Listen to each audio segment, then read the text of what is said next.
Want to remove your Microsoft account from Windows 11 and switch to a local account? Here's how to do it step by step. And if you're new here, make sure to subscribe for more simple and helpful tech tips. First, click on the Start button and open Settings. You can also press Windows plus I to open it instantly.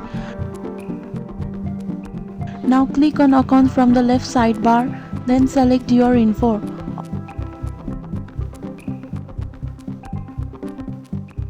Under Account Settings, click on Sign in with a local account instead. If you don't see this option, it means you are already using a local account. Click Next and enter your current PIN or password to confirm. Now create a username for your local account. You can also share the password and add a hint for security.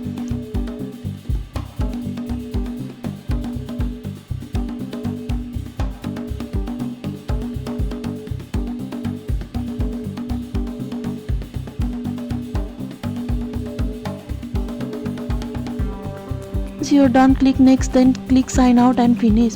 Your PC will sign out, and when you log back in, you will be using a local account. And that's it, you have successfully removed your Microsoft account and switched to a local account. Like, share and subscribe for more quick and easy window tips.